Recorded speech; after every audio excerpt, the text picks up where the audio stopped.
Caríssimo telespectador da Rede Século XXI, muito obrigado pela sua audiência. Aqui estamos de novo para retomar o nosso assunto que foi introduzido nos 2 programas anteriores, à luz do Catecismo da Igreja Católica, um elemento vital da convivência humana, da sociabilidade. O homem, como um ser social, está necessariamente atrelado a essa categoria chamada de bem comum. No programa anterior, nós definimos o bem comum com o número 1906 do Catecismo da Igreja Católica, o conjunto daquelas condições da vida social que permitem aos grupos e às pessoas atingirem de maneira mais adequada, mais apropriada, de forma desembaraçada, aquilo que é o nosso grande anelo, a própria perfeição. Isso é possível, esse é o sentido do bem comum. Programa sobre a responsabilidade do ordinariado militar do Brasil.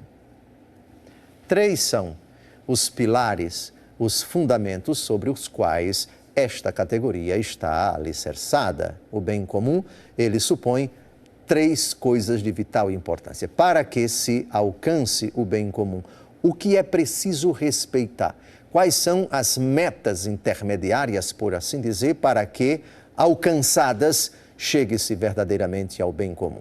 Sem essas 3 coisas, não se pode chegar jamais ao bem comum.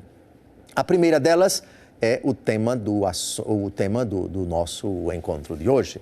Catecismo da Igreja Católica, número 1907, vejamos qual é o primeiro pilar, o primeiro alicerce do bem comum. O bem comum supõe, em primeiro lugar, o respeito da pessoa como tal.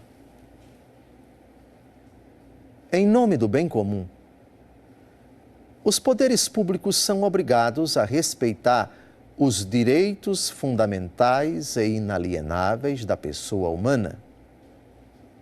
A sociedade humana deve empenhar-se em permitir a cada um dos seus membros realizar a própria vocação.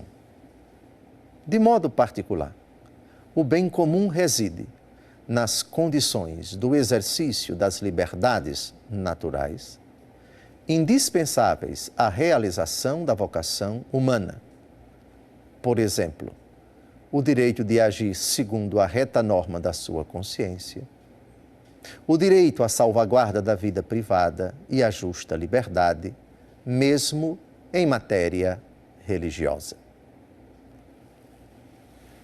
O respeito da pessoa como tal. Todo ser humano tem uma dignidade intrínseca. À luz da fé, isso decorre do fato de ela ter sido criada à imagem e semelhança de Deus. Na nossa Constituição Federal, a Constituição de 1988, no seu artigo 5º, que trata dos direitos fundamentais da pessoa humana, do cidadão, nós temos ali elencados alguns desses direitos fundamentais, citados, inclusive, no texto do Catecismo que acabamos de ler e estamos a comentar. Sem o respeito a esses direitos, não existe o bem comum. Existe o, aspas, bem de uma minoria, de uma pessoa, de poucas pessoas, de um partido.